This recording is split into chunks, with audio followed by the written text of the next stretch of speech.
एक ही रूप हो गए।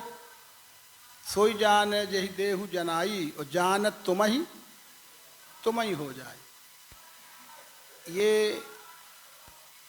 यही पाठ है और यही पूजा है। पूजा ने पूर्ण जाने जानना, पूर्ण जानना ही पूजा है। और फिर पाठ भी करो ना, जो प्राप्त किया है उसमें ठहरो, मनन करो, चिंतन करो, स्थिति बनाओ। तो ये भगवान श्री राम का पूजा पाठ है, ये भगवान श्री कृष्ण का पूजा पाठ है, ये संसार में अनादिकाल से हुए दिव्य चक्षुवानों का ये पूजा पाठ है। और इसके विपरीत आसुरी बुद्धि का भी पूजा पाठ है। वेद पाठ अग्निहोत्र राक्षसा नाम ग्रहे ग्रहे, दया धर्म सदाचार राक्षसा नाम न विद्यते, ये भी वेदों का विषय है। तो बस पूजा पाठ तो कभी रुकने वाला नहीं है। सतयुग से लेके आज तक अनादिकाल से पूजा पाठ तो करना ही पड़ेगा, पर समझ के और बिना समझ के। जो समझ के होगा वो सार्थक होगा, देवी कहलाएगा, अपने सहज सबके सुख का कारण होगा। और जो ना समझ के मनमानी वृत्ति मनमाना होगा, वो मनमानी वृत्ति सत्य बिना कैसे तर है। तरने को तो सब तैयार हैं, कौन तरने को तैयार नहीं है, पर सत्य का आधार लेके तरोगे तो तर ही जाओगे। और असत्य के आधार लेके बैठे तो कुछ दूर तो चमकोगे, यानी कुछ दूर वो नाव चलेगी, पार करने जा रहे हैं तो कुछ दूर तो मान बढ़ाई प्रतिष्ठा वैभव बड़े बड़े कटआउट और झंका मंका ये तो सब हो जाएगा थोड़ी देर के लिए। पर थोड़ी दूर जाके वो नाव डूब मरो मझधार, बीच ही में नाव खड़ी होगी, फिर न यहाँ जा पाओगे न वहाँ जा पाओगे। डूब के मरने के अलावा कोई रास्ता नहीं रहेगा इस जीव के लिए।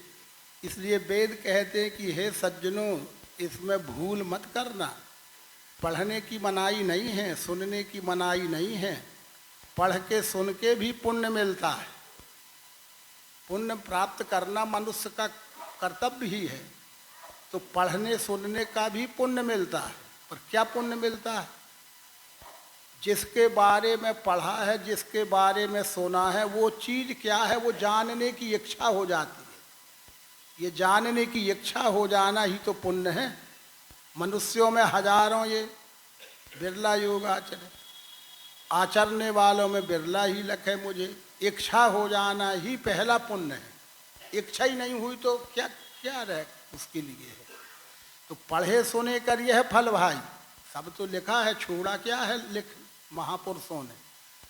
पढ़ना सुनना व्यर्थ नहीं जाएगा, लेकिन पढ़ के सुन के जानने की इच्छा होना चाहिए। अगर जानने की इच्छा नहीं हुई तो बराबर वो व्यर्थ गया।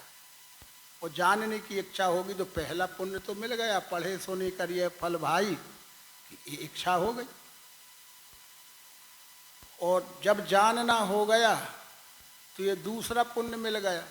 जानना ही हो गया, सदगुरु मिल गया। सदगुरु मिलते ही जाहि जिमि संशय भ्रम समुदाय। जानने की इच्छा भी हो गई, पर अनाड़ियों के बीच में पहुंच गई, अनाड़ी हमारे जनाने वाले हो गई, तो वो हमारी इच्छा का भी दुरुपयोग हुआ, हमारी श्रद्धा का भी दोहन कर लिया किसी ने। क्योंकि हमारे में विवेक, श्रद्धा तो थी लेकिन विवेक नहीं था। इसलिए श्रद्धा बिना धर्म नहीं होई, बिन मही गंध की। श्रद्धा के साथ विवेक होना जरूरी है। हमारी श्रद्धा तो है, रहना चाहिए, क्यों ना रहे, श्रद्धा है, लेकिन विवेक युक्त श्रद्धा ही विश्वास है। और विवेकहीन श्रद्धा अंधविश्वास कहलाने लगती है। विवेक ही श्रद्धा तो है, पर विवेकहीन श्रद्धा है तो अंधविश्वास हो गया। और विवेक युक्त व्यवहार है तो वो श्रद्धा हो गया। भवानी शंकर बंदे श्रद्धा विश्वास रूपण। ये भवानी शंकर बंदे श्रद्धा विश्वास रूपण। ये भवानी श्रद्धा का प्रतीक है और शंकर ये विश्वास का प्रतीक है। अब हमारा श्रद्धा और विश्वास, भवानी शंकर बंदे श्रद्धा विश्वास रूपण, जानकर जो होता है विवेक युक्त श्रद्धा विवेक युक्त विश्वास, तो फिर जाने बिन ना होय प्रतीति, बिन प्रतीत होय नहीं प्रीति। और प्रीति बिना नहीं भगति दढ़ाई, जिम खगेश सरणी लगी, जाने बिना जाने विश्वास नहीं करना, जानकर ही विश्वास करने को विश्वास कहते हैं। बिना जाने किया हुआ विश्वास वो छल है, धोखा है। एक किसी भी क्षण कुछ भी धोखा हो सकता है, उसमें कोई गारंटी है ही नहीं है वो तो। इसलिए रामायण के में कहते कि जानो, पहले भी हम आपने सुना होगा अपने बुजुर्गों की जो कहावतें होती थी उनमें भी अनुभव होता था, उनके जीवन का अनुभव है उन चीज़ों में।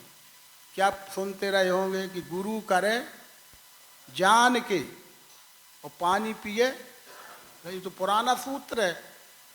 अब तुम फिल्टर लगा लगा आरओ भी अपन कर रहे हैं तो पानी की शुद्धि कर रहे हैं ना। अब चाहे रेत डाल के कर ले, चाहे फिटकरी डाल के कर ले, विधा बदलती गई ना। रेत डल गई, फिटकरी डल गई, ये हो गया, छान भी लिया। अब मिशनरी का युग है तो मिशनरी के माध्यम से फिल्टर हो गया आरओ का पानी, ठीक है, पीने लायक शुद्ध हो गया। तो आखिर शुद्ध ही हो रहा है। सीधा जल आज कहीं का भी हो, सीधा अनुकूल नहीं है आज। तो फिर वही सूत्र तो चल रहा है कि पानी तो पीना ही पड़ेगा, पानी तो पीना ही है, लेकिन छान के। अब कैसे छानोगे ये तुम्हारी योग्यता पे बात, ठीक है ना। छान के ही पीना है, वो कपड़े से हो, फिल्टर के रूप में, चाहे रेत डाल के हो, चाहे फिटकरी डाल के हो।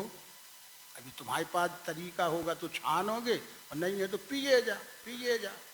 तो फिर यही बेकार उत्पन्न हो जाएंगे एक हफ्ता रहते रहते। पानी पिए छान के तो गुरु करे कितना साफ शुद्ध है। हम एक सोचते नहीं वो तो कर नहीं है तो कोई हुआ लाभ। अब बहुत से उसके साथ जोड़ दिया कि फिर हम जो अच्छे काम करते हैं उनका लाभ हमको ना मिलेगा क्योंकि यहाँ कुछ नहीं कराया गया। ले तो फिर बच्ची का विवाह कर रहे हैं, कन्यादान कर रहे हैं, अगर ये नहीं हुआ है तो हमें फल ही ना मिलेगा उस दान का। तो फिर जो अगड़म बगड़म मिला वो ही कर दे और यहाँ कन्यादान हो जाए। एक प्रकार की एक सिस्टम हम आपने ही अपनी सुविधा की सिस्टम बना लिए जो कि शास्त्र विपरीत है। तो फिर उसका परिणाम भी हम सबके साथ वही है, विपरीत वाला। ये बात थी है। सो हम तो भगवान राम ने भी तो पूजा करी, कौन कहता है ना करो पूजा, पर कैसी पूजा करी? लिंग था, ठीक है ना, लिंग था विधिवत कर पूजा। तो ये लिंग था ही तो है, तुम क्या समझते हो? लिंग यानी पिंड, पिंड माने इकाई। इसमें बने हुए आँख कान नाक हाथ पैर दिखते हैं क्या? तो यही तो पिंड है, यही तो पिंड है। और इस पिंड में का मिलान इस ब्रह्मांड के अंगों से करना है। जितने अंग ब्रह्मांड में होते हैं उतने अंग पिंड में होते हैं। जैसा सकल का जितने अंग का पिता होता है उतने ही अंग का उसका पुत्र होता है। आज भी व्यवहार में बिल्ली का बच्चा हो, शेर का बच्चा हो, चूहे का बच्चा हो, चींटी का बच्चा हो, बिच्छू सांप का बच्चा हो, तो उसी जैसे होता है ना, कि कुछ और जैसे हो जाता है। अंग तो पिता के ही रहेंगे ना। वो सांप का इतना सा भी है तो वो काले सांप का बच्चा वो कालगा ही दिखता है, भले वो इतना सा धागा जैसे काला रहता है, क्योंकि वो काले सांप कोबरा का बच्चा है ना, तो कोबरे के गुण रहेंगे उसको जन्म से, नहीं रहेंगे। अब इतनी सी छोटी सी जीव बिच्छू कहलाने वाला होता है, उसका बहुत छोटे बच्चे में भी बिच्छू जैसे डंक अंग सब रहते हैं कि नहीं? पर छोटे में छोटे अंग रहते हैं, बड़े में बड़े अंग रहते, इतना अंतर है। पर अंग तो उतने ही होंगे, वैसे ही होंगे जैसे पिता में होंगे। तो हमारा सबका मानव मात्र का पिता कौन है? कर ले फैसला। हम आप तो सब यही कहते हैं परम पिता, परम पिता परमात्मा ही हम सबका है। वही श्रीमद् भगवद गीता में वही तो कहा कि अर्जुन बीजम माम सर्वभूता नाम विधि पार्थ सनातनम। ये चराचर सृष्टि का बीज पिता मैं परमात्मा ही हूँ, और सकल विश्व है मोर उपाया, सब पर मोरी बराबर दाया, कहा ना। तो हम सबका पिता कौन ठहरा? इस देह का बल्दियत वाले पिता हैं, वो भी उसी के अंतर्गत है। लेकिन सबकी बल्दियत वाले पिता मिलके, अब ये कहा जाए उसका उसका कौन, उसका कौन, उसका कौन, उसका कौन, तो वो तो अंत नहीं होगा कभी। इसलिए सबका परम पिता ये परमात्मा यही तो है। तो लिंग था, ये है लिंग था, भी लिंग थाप हो गया, वही तो दूसरा अध्याय है। लिंग यानी पिंड, बाकी सब अनर्थ। लिंग यानी पिंड, लिंग के संदर्भ अनुसार अनेक अर्थ होते। लिंग फेमिनाइन जेंडर, और ये जेंडर पुरुष लिंग, स्त्रीलिंग में भी लिंग शब्द का उपयोग होता है। सूक्ष्म शरीर को भी लिंग शरीर कहते हैं। ये स्थूल शरीर है, वासना जब देह त्यागती है तो वो लिंग शरीर कहलाता है। ये स्थूल शरीर छोड़ दिया, सूक्ष्म शरीर हो गया, वो लिंग, उसको भी लिंग कहते हैं। पिंड को भी लिंग कहते हैं। तो भगवान श्री राम ने पिंड स्थापना करी थी, वो तो दूसरा अध्याय हो तो गया, गुरु स्थापन युग, ठीक, यही तो लिंग था। फिर विधिवत कर पूजा, विधिवत यानी फिर स्वरूप वस्तु का देखो, देखा सो छर, ये है विधिवत पूजा। भरी है मध्य में इसके अक्षर ब्रह्म, मिठास वो नाम शक्कर जो है, नाम परमात्मा जो है वो पुरुषोत्तम भाव, हो तो रही है पूजा। अब तुम कहते वो नहीं हो रहा, समर्प्यामी समर्प्यामी, कहाँ की पूजा? ये जो पूजा पद्धति है, ये पूजा पद्धति है, वो भी समर्प्यामी का मतलब यही था। आँख से रूप देखा तो समर्प्यामी हो गई ना आँख। अभी हम अपनी आँख मानते थे, अभी अग्नि की आँख निकली, अब मेरी कहाँ रही? वो अग्नि में स्वाहा हो गई ना। स्वाहा होना या लय होना यानी मूल रूप की पहचान हो जाना। मुझे मेरी आँख होने का अहंकार था, अब ये समझ में आ गया कि आँख मेरी नहीं है, ये अग्नि की है, और अग्नि का गुण रूप है, इसलिए आँख से रूप दिखता है। और अग्नि परमात्मा के साकार स्वरूप के 8 अंगों में का एक अंग है। अब वेदों में यही मंत्र है, अग्निर्चक्षु भूत्वा अक्षिणी प्राविशत, अग्निर्चक्षु भूत्वा अक्षिणी प्राविशत। वो ब्रह्मांड का अग्नि ही जो सब में रूप बना है, ये रूप अग्नि का ही एक बदला हुआ स्वरूप है रूप, और अग्नि की ही परिवर्तित अवस्था आखिरी में आँख में चक्षु, आँख में चक्षु जो है वो अग्नि की ही परिवर्तित अवस्था है ज्ञानेंद्रिय के रूप में। और साकार 8वां अंग का एक अंग है वो।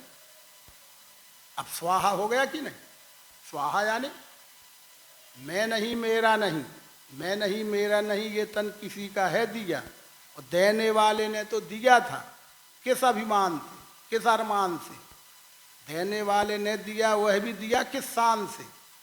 ईश्वरंस जीव अविनाशी चेतन अमल, बड़े भाग मानुष तन पावा, नर समान ही कब निव देही। कि तुम मानव शरीर को प्राप्त करके अपने निज मूल स्वरूप परमात्मा को देख के जान के इसकी भक्ति करोगे, भक्ति करोगे। तो हमने करी का भक्ति? हमसे हो रही है क्या भक्ति? स्वार्थ हो रहे हैं, भक्ति नहीं हो रही है। स्वार्थ के लिए कर रहे हैं कि भक्ति कर रहे हो? अगर ऐसा होता तो भक्ति स्वतंत्र सकल सुख खानी, और बिन सत्संग न, भक्ति का मार्ग तो स्वतंत्र है। तो हमसे जो हो रहा है वो स्वतंत्रता से हो रहा है कि बंधन से हो रहा है? किसी से कहलवाओ भर मत, कछु तो सोचो खुद भी। जब सूत्र है कि भक्ति स्वतंत्र होती है, और हम जो कर रहे हैं वो बंधन बंध के कर रहे हैं कि स्वतंत्र से कर रहे हैं, तो फिर हो गया फैसला यस नो में। अब क्या कहबाती, अब क्या कहलवाओ? अरे भक्ति तो जाने बिन न हो प्रतीति, जब जाना ही नहीं तो भक्ति हो कैसे जाएगी? जाने बिन न हो प्रतीति, बिन प्रतीत हो नहीं प्रीति, और प्रीति बिना नहीं भक्ति दृढ़ाई, जिम खगेश जल की चिकनाई। ये है सर्वांगियों, इसे जो पाठ में लेवे, तो कि मुहाजमानी जमा खर्च कर लेवे, मुहाजमानी जमा खर्च कर लेवे, ऐसा लिखा है क्या? पाठ में लेवे, पाठ में यानी प्राप्त करे वस्तु अधिष्ठान सामने रखकर, यत यत पिंडे तत्त ब्रह्मांडे। ओम सहस्र शीर्षः पुरुषः सहस्र अक्ष सहस्रपाद स भूमिं विस्ततो आवृत्यात् तिष्ठति दशांगुलम, 10 अंगों का मेल कर ले। कौन है वो 10 अंग? अब फिर गिन ले, रोज रोज उतना ही तो सूत्र है। पृथ्वी 1, जल 2, अग्नि 3, वायु 4, आकाश 5। 5 के अलावा इस कुछ भी नहीं है। वो 5 ही का खिचड़ी है, मिश्रण है। तो अनेक आकार प्रकार सब बदल दिखते हैं, पर है वो 5 ही। उस 5 में क्रिया करने वाले सतोगुण 6, रजोगुण 7, तमोगुण 8, और एक में ही 8, 8 मिलके एक तो सगुण है। सगुण है, यही तो सगुण है। और 10वां अंग फिर क्या हो गया? अस्थि भाति प्री। अस्थि भाति प्री, जिसका है पने का अभाव कभी नहीं होता, तो दिखने का भी अभाव नहीं होता, तो कामयाबी का भी अभाव नहीं होता। ये तीनों लक्षण एक साथ दिखते हैं। अस्थि भाति प्री 10वां हो गया। अब क्या? अब एक में ही 10 है और 10 मिलके, जिसने ऐसा जान लिया कि एक में ही 10 है और 10 मिलके वो एक ही है, वो तिष्ठति दशांगुलम, 10 अंगों का दर्शन बोध। अब इसमें हो चाहे इसमें हो, चाहे अणोरणीयान में है तो महियान, अणु से भी अणु, परमाणु में भी हो तो 10 अंग ही रहेंगे। और महान महत से महत विराट में भी हो तो जितने अंग का पिता उतने अंग का ये पुत्र। अब हमें अपने पिता की पहचान भूल गई। अब पिता की पहचान भूल गई तो फिर बिना पिता के तो व्यवहार ही नहीं चलता। कोई कहीं चला जाए तो फिर लिख लो जो लिखना हो, लिख ले जो लिखना। ऐसा भी मौके आते हैं जब बिना उसके काम ही नहीं हो रहा, तो जो लिखना है लिख ले, काम तो चले। जो काम चलाऊ हमने खुद अपने बदल लिए, बल्दियत बदल रही। अब ये मैं नहीं कहता, कृष्ण जी कहते हैं पढ़ो, भक्ति ही 2 प्रकार की होती है, व्यभिचारिणी और अव्यभिचारिणी। एक ही को जानना, एक ही को पूजना, एक ही की सत्ता है ऐसा जानना, ये अव्यभिचार है। अव्यभिचार। और तू भी तू भी तू भी तू भी, तो ये क्या है? सीधा सूत्र है ना। एक ही पति है, एक ही धर्म, एक व्रत नेमा, तो फिर वो सती है। एक ही धर्म, एक व्रत नेमा, काय वचन रति, तो वो सती है। पर तू भी तू भी तू भी तू भी, तो फिर वो क्या हो गया? फिर ऐसे ही तो हम बैठे हैं। वो चौपाइयाँ केवल देवियों के लिए भर नहीं लिखी हैं कि देवियों के लिए लिखी है। वो तुम बंधे रहो खूंटा में और हम तो लावारिस हैं, चाहे जहाँ जो करेंगे। एक ही धर्म, एक व्रत नेमा, काय वचन रति, पति पद प्रेमा। ये जीव ही महिला है। वो तुलना की ये जीव महिला है या स्त्री लिंग समझ ली, और परमात्मा विश्वरूप पुल्लिंग है।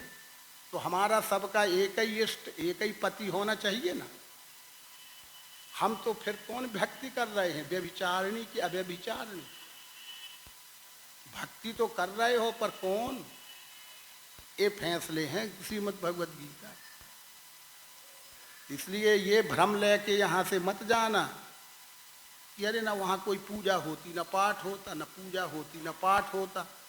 कौन पूजा पाठ कराना चाहती हो? वो तो रही है ना पूजा सवेरे से 7 बजे से, पर हमें कहाँ फुर्सत है ये पूजा में शामिल हों। अलग से पूजा का ढोल बजो नहीं कि दौड़ लगाए नहीं, हम उसे मान लिए हैं, ठीक है। वो गौड़ी पूजा है। गौड़ी पूजा और पराभक्ति और यथार्थ, ये सब भेद हैं यहाँ है। इसलिए पाठ कहाँ नहीं हो रहे हैं, सब जगह पाठ हो रहे हैं, सब तरफ पूजा हो रही है। रावण भी पूजा पाठ करता था, भगवान राम भी पूजा पाठ करते थे। जिस यमुना में दुर्योधन नहाता था उसी में कृष्ण जी भी नहाते थे। तो उन पर उनका स्नान और उनका ध्यान और उनका पूजा और पाठ दैवी था। और दुर्योधन यमुना में नहा के भी क्या करता था?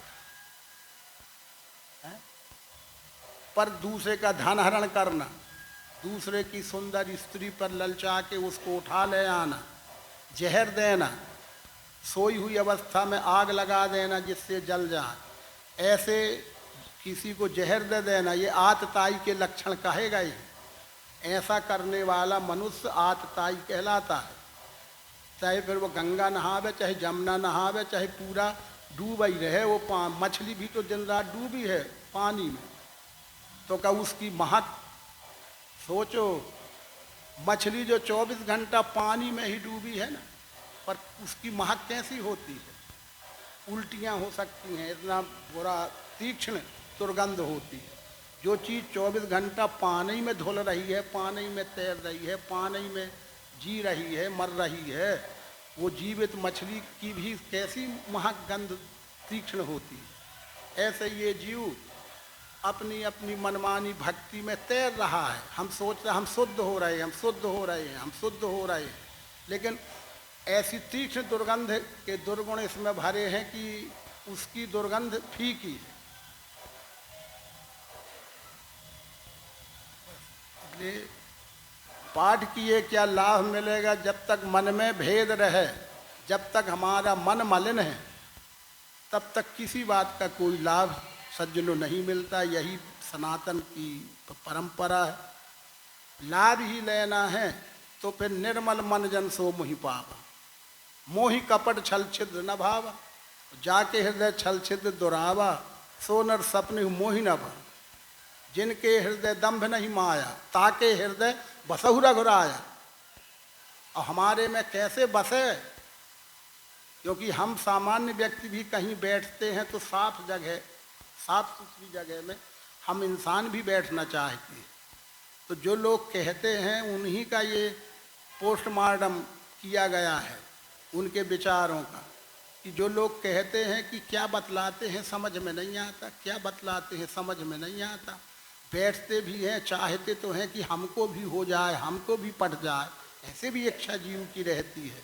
हम भी ऐसे ही इसी आसन से बोलने लायक शायद कभी हो जाए, इच्छा है उसकी, ठीक बात है, लेकिन उसका अंतःकरण मलिन है।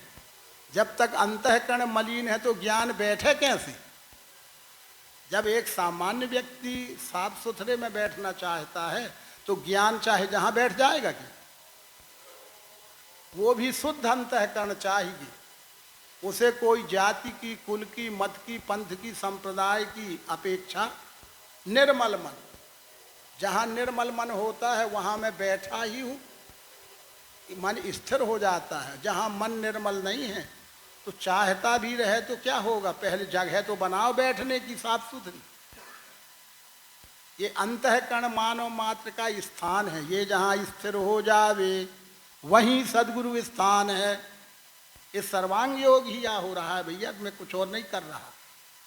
आखिरी में क्या हुआ, ये जहाँ स्थिर हो जावे वहीं सदगुरु स्थान है। ये सदगुरु कहाँ बैठे, सदगुरु माने ज्ञान, ये देह नहीं। ये बैठे तो अंतःकरण में, ये बैठे तो कहाँ से घुसे, फिर यहाँ बैठे। ऐसा तो हो नहीं सकता कि हाड़ मास का देहधारी सदगुरु किसी के अंतःकरण में बैठ जाएगा। विचार करो, ये तो विचार कर देते। पर कहा जा रहा है कि ये जहाँ स्थिर हो जावे वहीं सदगुरु स्थान है। तो जिसने अस्थि मांस मज्जा के शरीर को ही मात्र सदगुरु माना है और उस सदगुरु को हम अंतःकरण में बैठाना चाहते हैं, तो थोड़ी देर के लिए अंतःकरण मान इसका भी मान लो। तो अभी कहाँ से उस सदगुरु को जगह दें कि यहाँ से घुसेड़ें, कि यहाँ से घुसेड़ें, कि यहाँ से घुसेड़ें। इतना बड़ा सदगुरु है मान लो, तो तुम्हारे अंदर ऐसा कोई दरवाजा है जहाँ से इतना बड़ा ये चला जाएगा। तो शुद्ध बात है कि देह का तो वहाँ कोई बात ही न रह कहलाई है। ये ज्ञान ही सदगुरु है। ये ज्ञान रूपी सदगुरु को हम अंतःकरण में बैठाल सकते हैं, जबकि ये शुद्ध होवे तो, शुद्ध होवे तो ये समझ में आएगा कि नहीं 5 तत्व बताए जा रहे हैं, 3 गुण बताया जा रहा है, 5 3 8 का समुच्चय साकार बताया जा रहा है, उसी में अस्थि भांति निराकार बताया जा रहा है। और साकार निराकार अलग अलग नहीं हो सकते हैं, वो एक ही परमात्मा है। जैसे इस एक पिंड का नाम बतासा है तो ब्रह्मांड का नाम परमात्मा है। जैसे बतासे में 10 अंग हैं तो परमात्मा में भी 10 अंग हैं।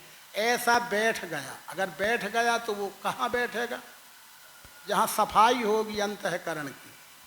और जिनका अंतःकरण साफ अगर नहीं है तो कहाँ बैठे, तो ना उनको 5 बैठ रहा, न 3 बैठ रहा, कुछ नहीं बैठ रहा। वो कहते ना मालूम क्या बताते हैं, हमारी समझ में नहीं आता, क्योंकि यहाँ तो बैठने को जगह नहीं है ना, अंतःकरण शुद्ध नहीं है। इसलिए शुद्ध चित्त और सब बातें आ गई हैं। शुद्ध स्थान में डाले निजासन, शुद्ध स्थान में ही कोई बैठेगा ना, तो हमारे अंतःकरण में ज्ञान बैठ सकता है। निराश होने की जरूरत नहीं है, उदास होने की जरूरत नहीं है। अपने स्थान को तो साफ करो, तब ना कोई बैठेगा। भाई यहीं अपन आए हैं, आज 6 महीना से बंद था। भाई शिवरात्रि में आए थे, अब आए हैं, ठीक। मान लीजिए 6 महीना से बंद था, तो अब बैठ जाते हैं ऐसे हम आप डायरेक्ट आके। कार्यक्रम शुरू होने के पहले किसी के द्वारा तो झाड़ू तो लगाया गया होगा, यहाँ जाला लग जाते हैं तो जाला छुड़ाया, कुछ तो किया होगा ना। तब तो हम आप हर कमरे में जाओ तो कम से कम बैठने लायक तो है, खाना बनाने की जगह खाना बनने लायक तो है। तो शुद्ध देखा तब नहीं हम आप बैठे। और 6 महीना बाद जब हम आए थे, जब ही ताला खुलता, फिर कहाँ बैग रखने को भी जगह न रहती, यहाँ 4 इंच गर्दा छपी रहती नहीं यहीं सब में। तो जब व्यवहार में बिना शुद्धि के बैठने नहीं बनता है, और लोग कहते भी हैं, देखते भी हैं कि एक पशु है वो कुत्ता, पर कहीं भी बैठे अपनी पूंछ ऐसी ऐसी हिलाएगा, और भले वो पूंछ हिला के बैठेगा पर पूंछ जरूर हिलाएगा। आ रही बात समझ में? पर हम कैसे महामानव हैं, हम कैसे महामानव हैं। अरे वो तो पशु है, कहीं भी बैठ कैसा ही बैठे, गंदगी भी हो तो गंदगी को ही ऐसा ऐसा करेगा, ऐसा ऐसा कर लिया, वो समझेगा कि शुद्ध हो गए, अब मैं बैठ गया। पर ये महामानव कौन कचरा अलग करता है? बैठने को तो तैयार है, पर कचरा अलग करता है, चाहे बाह्य दृष्टि से हो चाहे अंदर की दृष्टि से। तो जैसे ये जीव केवल सुविधा चाहता है, झरे झराए साफ शुद्ध में जाए बैठेंगे, सफाई नहीं। अरे क्या बात है, कौन है यहाँ का संचालक, सफाई नहीं कराया है? बड़ी विचित्र लीला है हमारी। तो बराबर वो बैठे होंगे कहीं कृष्ण मुरारी शर्मा जी, एक समय यहीं का यही आंखों देखा है, कोई कथाएं थोड़ी यहाँ बाँची जाती हैं। 5वें संचालक स्वामी जी ऐसे हफ्तों पहले से इसीलिए आ जाती। जैसी भी उस समय स्थिति परिस्थितियाँ थीं, उस परिस्थिति में भी जो लैट्रिन बाथरूम है वो खुद आके साफ करते थे। ये आए बैग रखे, देखे स्वामी जी कहाँ हैं, तो कहा स्वामी जी होंगे कहीं, गए देकर टहलते तो वो लैट्रिन बाथरूम साफ कर रहे थे, क्योंकि मेहमान आने वाले हैं। ये मेहमान आने वाले हैं तो ये गंदगी तो बड़ी है, तो अब मैं संचालक हूँ, स्वामी जी हूँ, तो मैं आ गया हूँ पहले, तो मेरा काम है मैं संडास साफ करूँ। और उनको संडास साफ करते देख के ये कहा था आप अलग हो, मैं करता हूँ। वो कह नहीं 3-4 ठो हैं, तुम अकेले सब में क्या करोगे, एक मैं करता हूँ, तुम भी कर ले। जो लो तीसरा आ गया, फिर चौथा आ गया। ये ऐसा है यहाँ की का मुखबरी, ऐसी है यहाँ की संचार, ऐसा है यहाँ का खेल। व्यवहार का मतलब ये कि जब सफाई होगी जब तो कोई बैठेगा। तो हम ज्ञान को अपने में बैठालना तो चाहते हैं, पर सफाई नहीं करना चाहते ना इसकी। ऐसा ही आ रहा है ना समझ। इसमें जो छल कपट काम क्रोध लोभ मोह मद मत्सर नाना प्रकार के भरे, तज मद मोह कपट छल नाना, तो करो सद्य ते साधु समाना। जो पे दुष्ट हृदय को होई, तो मोरे सन्मुख आव की सोई। लिखा तो है ना, तज मद मोह कपट छल नाना, ये लिखिए सर, तज मद मोह कपट छल नाना, करो सद्य ते साधु समाना। और जो पे दुष्ट हृदय को होई, तो मोरे सन्मुख आव की सोई। अरे वो सामने ही नहीं कर सकता, आंख से आंख नहीं मिला सकता, चेहरा नहीं मिला सकता, वो ऐसे ही लटकेगा। हिम्मत नहीं है उसको आंख से आंख डाल के बात करनी। तो ये परमात्मा की स्वरूप है, खूब आंख से आंख डाल के करके बात तो देखो।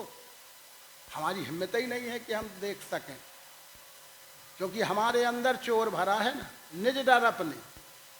आप ही अपनी कल्पना कंपुस भय उपजाए। हमारी कल्पना खुद हमें भयभीत करती है, तो हम इस विश्व रूप के साथ कहाँ आंख मिला रहे हैं, हिम्मत ही नहीं पड़ है। और जब ये सदगुरु ने ये मिलान करा दिया कि मैं देता हूँ हिम्मत, अपनी आंखों से देखो, जैसा ये दिखता है ऐसा ही। रूप का दिखना भरा भरा है कि खाली है? रूप भी भरा है, खाली है क्या कहीं? शब्द भी भरा है कहीं खाली? स्पर्श रस गंध भरा है खाली? सतरतम भरा है खाली? सगुण भरा है खाली? निराकार भरा है खाली? तो सब जो खाली ना हो वही तो परमात्मा है। और खाली खाली है तो कहाँ का?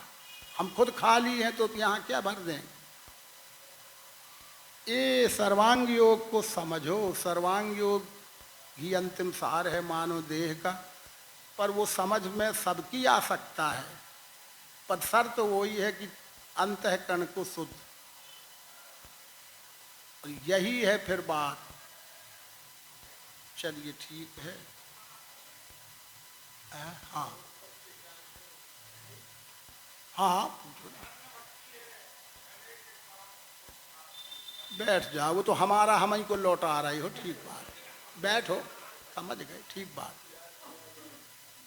ठीक बात है। पानी तो पी लें कि नहीं, क्योंकि वही तो मशीन है।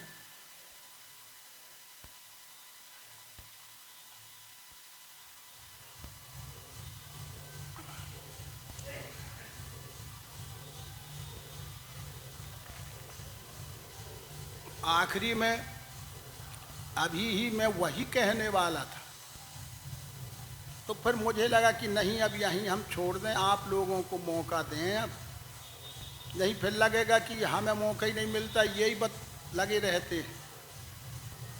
तब तक आपने वही पूछ लिया। तो वही तो हो रही थी बात कि भक्ति से परमात्मा मिलता है कि परमात्मा मिलने के बाद भक्ति होती है, यही बात है ना। तो वही तो हो रहा है।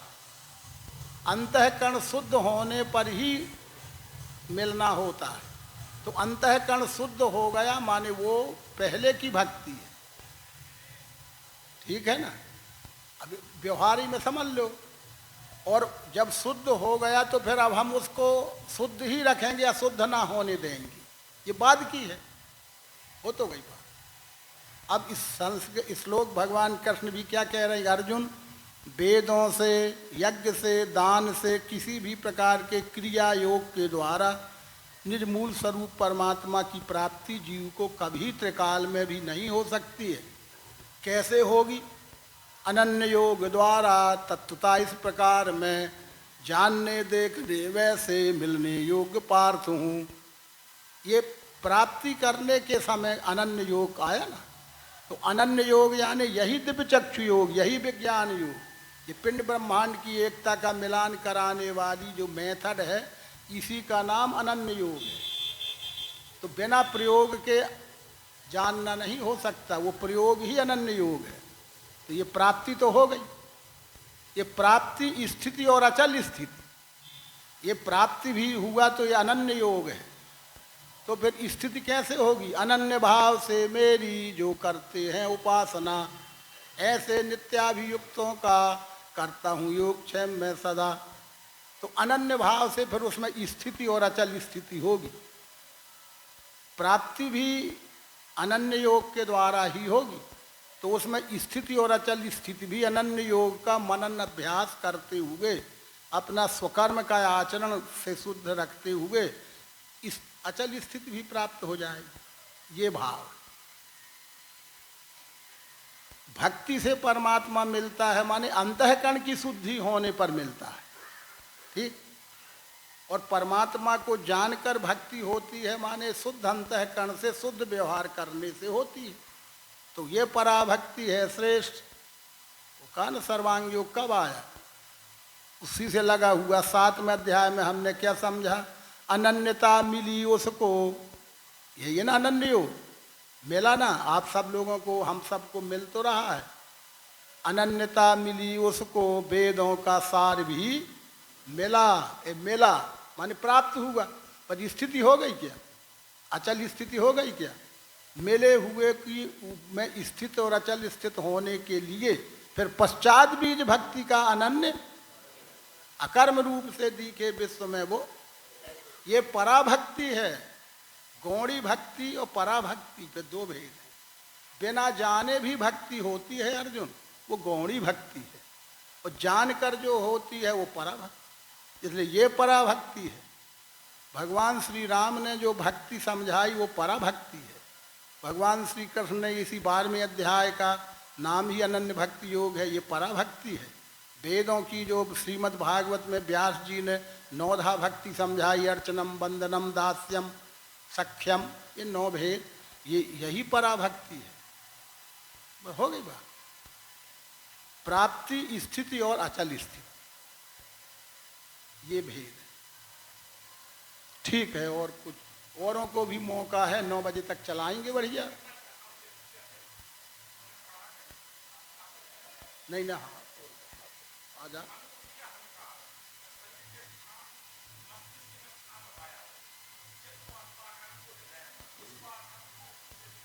कैसा?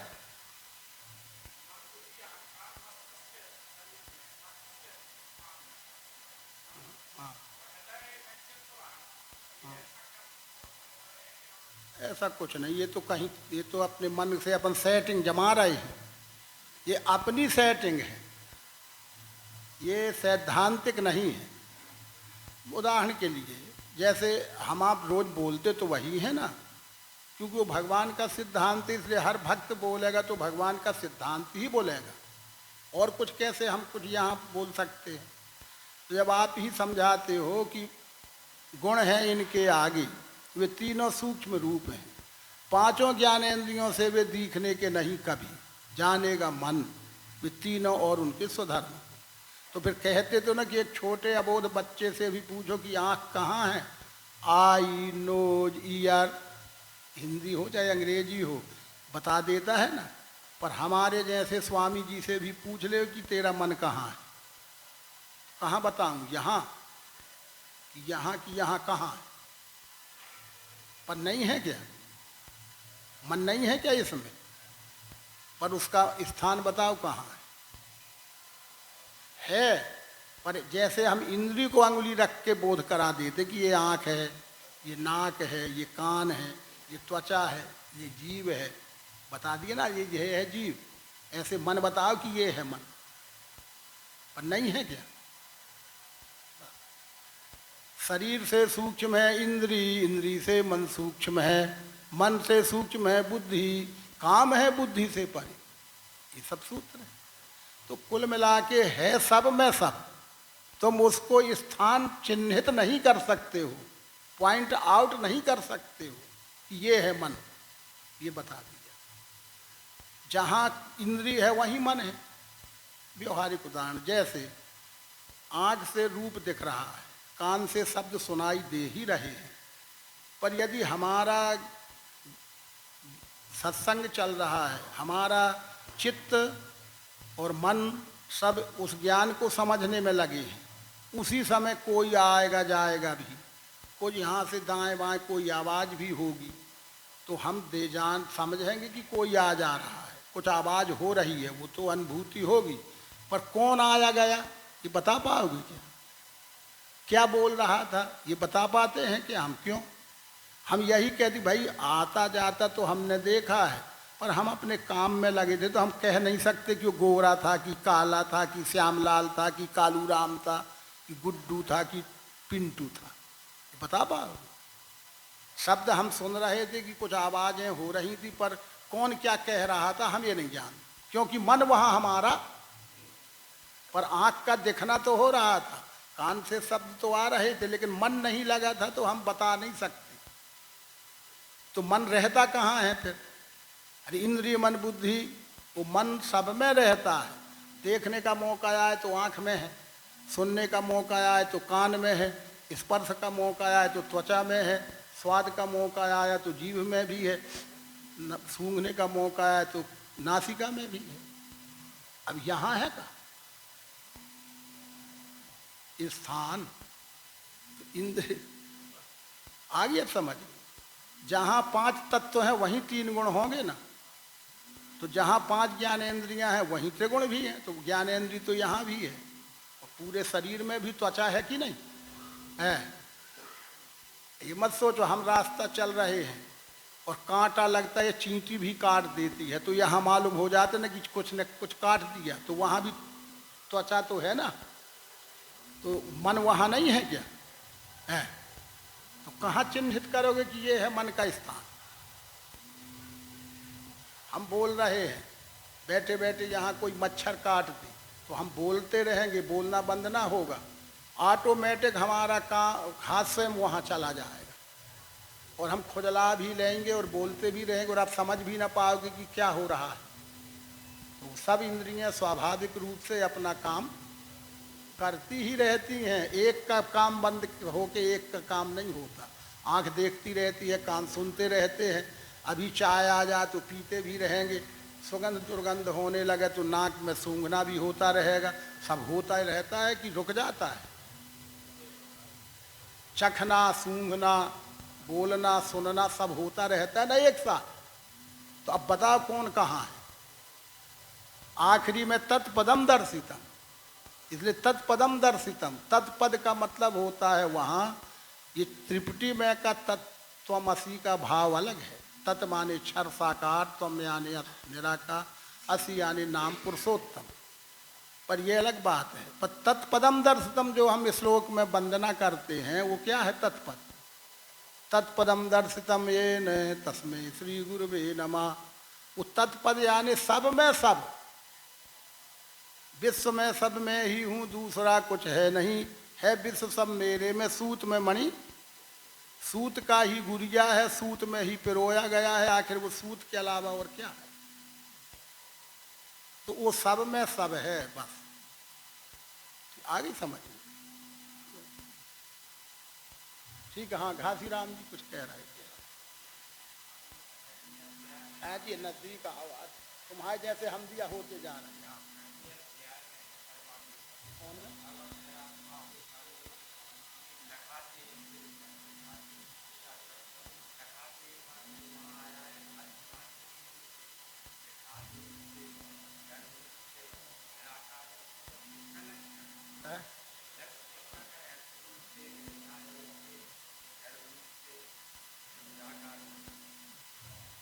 ठीक है, बैठ, ठीक बात, यही नजदीक बैठो तो वह दूर काहे जाओगे?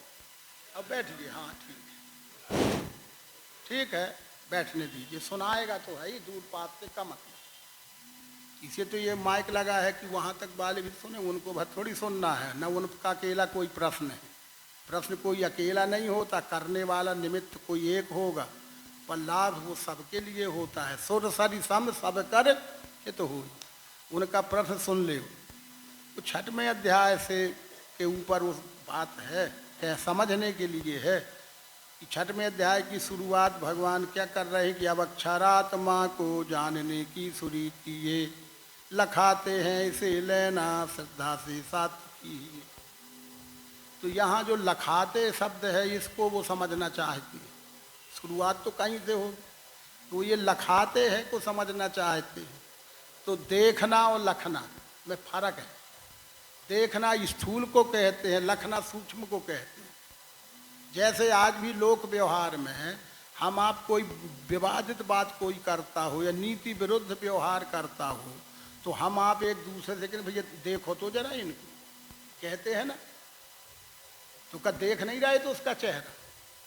लेकिन जब वो अनुचित व्यवहार करता है तो हम आपसे कहें भैया जरा समझाओ, देखो इनको ये क्या बोल रहे हैं।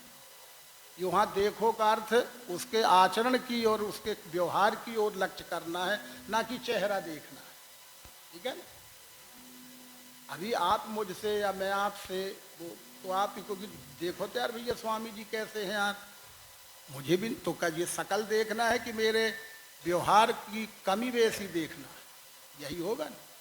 ये स्थूल है, पर लखना सूक्ष्म है और बारीक होता है। इसलिए देखना स्थूल को कहते इंद्रिय मन से होता है, और लखना जो है वो बुद्धि का कार्य है, बुद्धि से होता है। इसलिए आत्मा का दर्शन आँख से नहीं हो सकता है, आत्मदर्शन नेत्र का विषय नहीं है। चूंकि नेत्र स्थूल है तो स्थूल से स्थूल का दर्शन होता है। निर्गुण निराकार आत्मा तो सूक्ष्म को कहते हैं, वो सूक्ष्म साधन जो बुद्धि है उससे अनुभव किया जा सकता है, अनुभूति होती है। और आँखों से देखना चाहो तो उसका 8 अंगों का स्वरूप ही दिखता है। ये भाई वो बात एक पॉइंट होगा तुम्हारा। आप जो पूछ रहे हैं मैं उस पर जा रहा हूँ, पूरा अध्याय नहीं समझा रहा, ठीक है ना। ये एक लखने और देखने वाला आपका है। फिर वो क्या आप कह रहे हैं कि अस्थि भांति पुरी कहा जा रहा है, ठीक है। तो वो जो निर्गुण निराकार भाव है वो सूक्ष्म भाव है, वो सूक्ष्म साधन बुद्धि से अनुभव में आज किया जा सकता है। पर जब उसे अनुभव करेंगे तो उसमें 3 लक्षण अपने आप स्वमेव रहेंगे। है अस्थि माने है, पहला लक्षण तो होना चाहिए ना है। फिर भांति, भांति यानी अनुभव, अनुभूति आना चाहिए, वो ही दिखना है। और फिर प्रिय, वो किसी ना किसी रूप में कामयाबी रहेगी, उपयोगिता का प्रियत्व रहेगा, प्राणी मात्र की गरज पूरा करने की शक्ति उसमें जरूर रहेगी, वो अस्थि भांति प्रिय। फिर उसे ही भगवान ने कहा कि वो मिठास, इन शब्दों में आपकी बात है कि उसी को अब मिठास कहा ना। वो मिठास माने जीभ का टेस्ट, मीठापन नहीं। आप हमारी बातों में भी मीठा और कड़ुआपन है कि नहीं? कि चाय में डालने की मिठास है कि वाणी की मिठास? तो वो मिठास जीभ की नहीं, बस उपयोगिता के प्रियत्व को वो मिठास। फिर अब यही आत्मा है, वो मिठास को ही दूसरा पर्यायवाची नाम आत्मा है, उसी का ही पर्यायवाची नाम निराकार जानना, ठीक। वस्तु के स्वाद में भी वो भरी है प्रिय रूप से। ये सब शब्द जो भी और शब्द आए हैं वो सब उसके उपलक्ष्य में ही आए हुए, अलग अलग चीज नहीं है। वही ईश्वर संज्ञा से, उसे ही ईश्वर भी कहते हैं, उसे ही निर्गुण भी कहते हैं, उसे ही निराकार कहते हैं, उसे ही आत्मा कहते हैं, उसे ही मिठास कहते हैं। और वही ईश्वर संज्ञा से अक्षर रूप और विशेषण है। अब ये दूसरे विशेषण है, ये बाह्य, नित्य, शुद्ध, अज, स्थायी, स्थित साक्षी भाव, अभिन्न गर्भ रूप से। ये सारे प्रश्न है ना आप, अभिन्न गर्भ रूप, ये भी प्रश्न है आपका। गर्भ रूप क्या होता है? हम आप सब इंसान पारिवारिक जीवन में है, सब तो जानते हैं गर्भ क्या होता है। किसी भी माँ के पेट में, उदर में जो शिशु पलता है वही तो गर्भ है ना। पर वहाँ वो गर्भ का स्थूल स्वरूप है। पर यहाँ देखिए विशेषण क्या, अभिन्न, अभिन्न गर्भ। ये गर्भ तो बच्चा और जच्चा अलग हो जाते हैं कि नहीं? गर्भ में रहा तब तो ठीक है, अभिन्न रहा, और जब प्रसव हो गया तो बच्चा और जच्चा अलग अलग। वो पर गर्भ तो है पर अभिन्न गर्भ। ये अस्थि भांति प्रिय आत्मा निराकार, साकार में निराकार ऐसा व्याप्त है कि वो अलग हो नहीं सकता। गर्भ तो है, साकार में निराकार भारा है तो माने गर्भ है। पेट कुछ बढ़ा है या कुछ भी है तो गर्भ है, लेकिन वास्तव में वो अलग हो जाएगा क्या? अभिन्न गर्भ है। और ये गर्भ में अगर भारा है तो 9 महीने बाद समझ में आ जाए। तो ये गर्भ शब्द दिया गया है, पर उसका गर्भ का वो अर्थ नहीं है। हिरण्य गर्भ, हिरण्य गर्भ कहा है, अक्षर भाव को हिरण्य गर्भ कहा है। तो इसी तरह से वो साकार में निराकार ऐसे भरा है, ओतप्रोत, जैसे माँ के उदर में बच्चा और माँ ओतप्रोत है, बच्चा और माँ ओतप्रोत है। पर समय आने पे वो अलग अलग हो सकते हैं, हो ही जाते हैं। पर ये साकार में निराकार ये ऐसा गर्भ है, अभिन्न है, अलग नहीं हो सकता, ठीक। ये सब लक्षण। धन्यवाद। ठीक।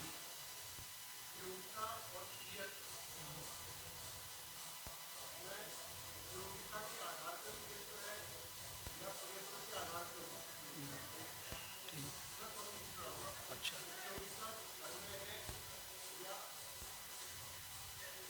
ठीक है, बैठो। बात वही शब्द जाल है ये सब। हम आपसे ही पूछा, वकील भी हो, शिक्षित भी हो, तो ज़्यादा क्यों खींचना रबड़ जैसे? ताने फिर छोटी हो गई, फिर बड़ी हो गई। रबड़ की तनाई खिंचाई से क्या फायदा हो? जल के आधार से लहर है कि लहर के आधार से जल है? तो अब एक प्रश्न का उत्तर तो यही हो गया कि उपयोगिता के आधार से प्रियत्व है कि प्रियत्व के आधार से उपयोगिता है, ये आप पूछ रहे हैं। तो जल के आधार से लहर है कि लहर के आधार से जल है, बात खत्म हो गया उत्तर। अरे तीनों वो एक साथ है, अस्थि भांति प्रिय। अस्थि के है के आधार, वो कहना है आधार आधारित तो कहना पड़ेगा। अस्थि के आधार से भांति है और भांति के आधार से प्रिय है, और रहने को वो तीनों एक साथ हैं। अस्थि ने भांति पी प्रकट किया सो माया, मानी है निर्गुण सगुण भाव है गाया। सो वेद बाइबल कुरान है कहलाया, देखना इन्हें फंसना नहीं है इसमें। क्यों नहीं फंसना? क्योंकि शब्द जाल के फांसी का आ गए ना वही बात। अब आपका सुंदर बात है कि अस्थि के आधार पर भांति है और भांति के आधार पर प्रिय है। तो हम कोई कहेगा प्रिय के आधार पर भांति है कि भांति के आधार पर अस्थि है, ये तो गोड़ गोड़म्मा हो गया। घोर घोर रानी, जैसे वो बचपन में लड़के कहते घोर घोर रानी, ये घोल माल घोर घोर रानी है। अरे वही अस्थि है, वही भांति है, वही प्रिय है कि तीन है। वो शब्द तीन है पर जो है वही तो दिखेगा और वही तो प्रिय होगा। तो है और है ही दिखता है ही प्रिय होता है। तो अस्थि भांति प्रिय तीनों एक ही स्थान में है। ठीक, ये शब्द भेद है। हो गए ये परस्पर ऐसे तो अपन ने गीता का अध्याय पढ़ लिया ना, मेरे में ये मैं ना इनमें, जानो ये मुझसे हुए। माने परस्पर आधार और आधारित बात है।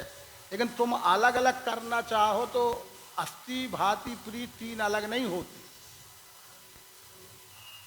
अस्थि ही स्थूल होता है तो भांति है, और अस्थि ही सूक्ष्म हुआ तो भांति है, और स्थूल हुआ तो प्रिय है। स्थूल सूक्ष्म कारण वो एक साथ है। कारण अस्थि है तो भांति सूक्ष्म है तो प्रिय स्थूल है। सब बातें चलिए ठीक है। और कुछ